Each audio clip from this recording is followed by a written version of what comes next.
Hello and welcome to Steve McDonald's Arts and Crafts, and today I'm going to go through my tips and tricks for creating resin jewellery, which is ideal for a beginner or a beginner that wants to just push the boundaries a little bit more and make something a little bit different.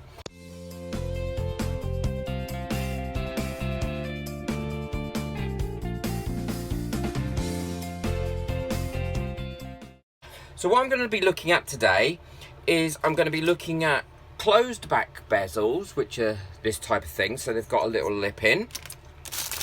Open back bezels, as you can see, they're completely open, and how to use those and how to fill those.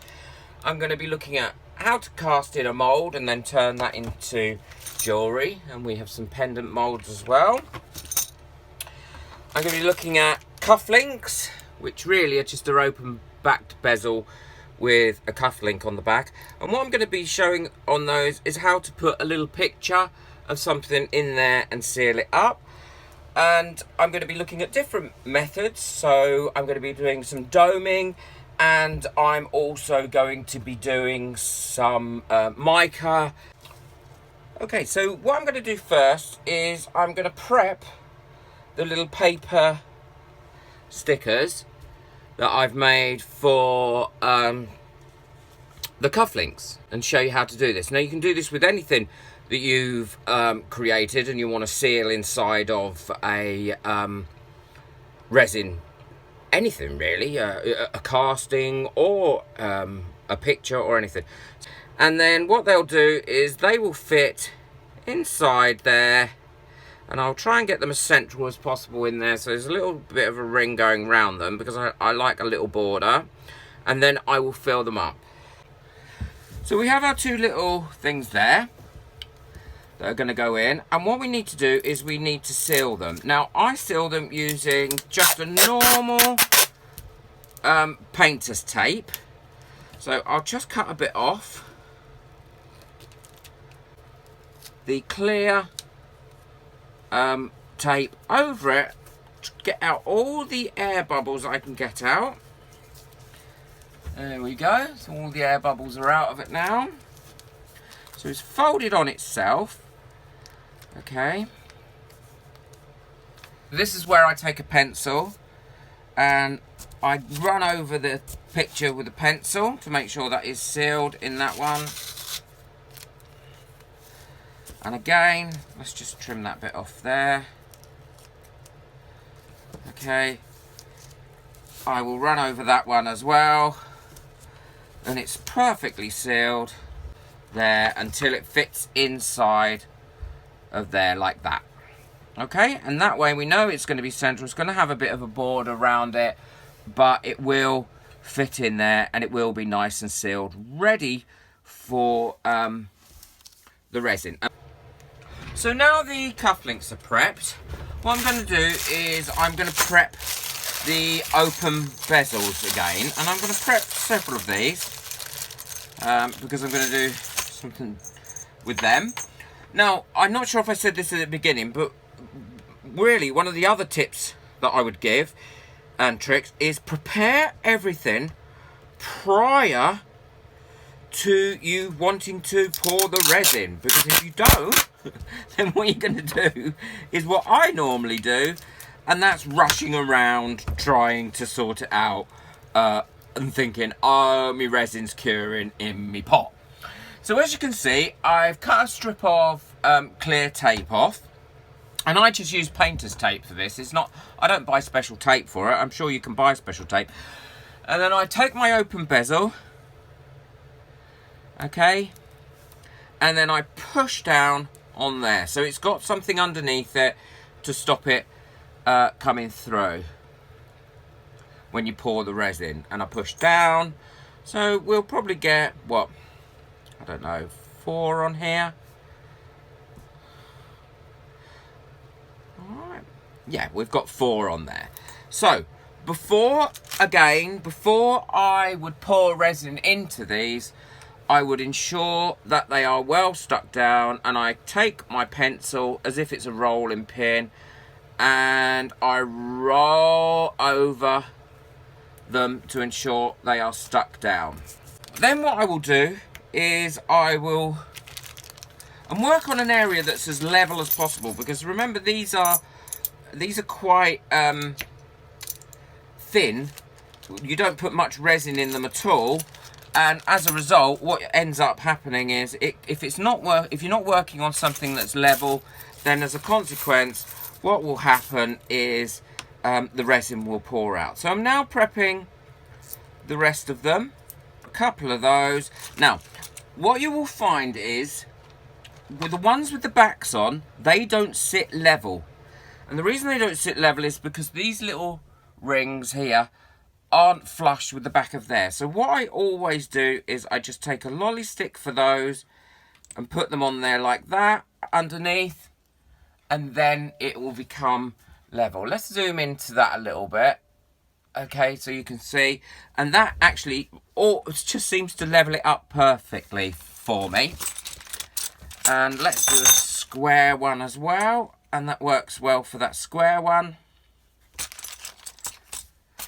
So that's prepped. So the cufflinks are prepped, and what I've put them in, I've poked them, because of the shape they are like this, I've poked them into a piece of Oasis to keep them up, and you'll see I use Oasis quite a lot in all my videos.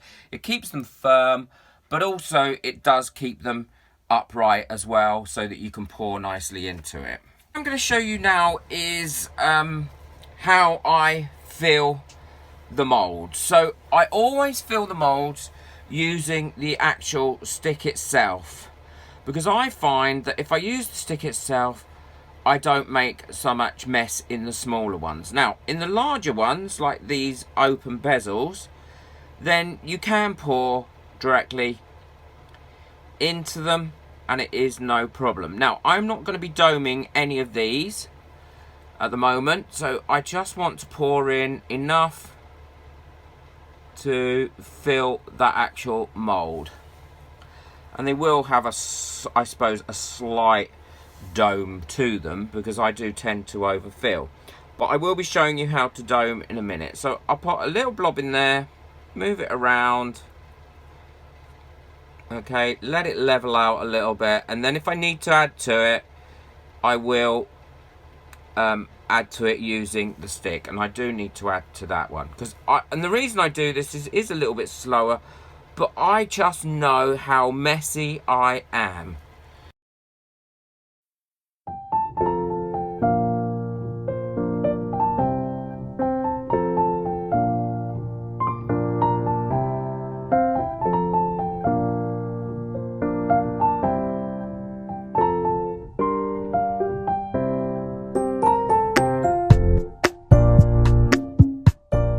Okay, so what I've done is, so far I've domed this one, this one, this one, this one, and the little green ones.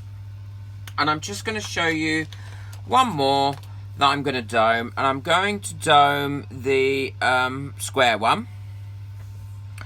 And how I dome is, I mix up resin, and this time I've used Resin 8. I let it set for about half an hour, or cure for about half an hour, so it's nice and thick, and then I take it on a wooden lolly stick and I allow it to drip onto the thing that I want to dome. So in this case it's the square one, and as you can see it's dropping on there quite thickly. Let's zoom in a little bit, okay, and we will move in a little bit. So there we go. So that's quite, as you can see, it's quite thick. So let's turn it around like that. Now I wouldn't normally pick it up, and then I use the stick to move the resin around, because even though it's thick it will still self-level.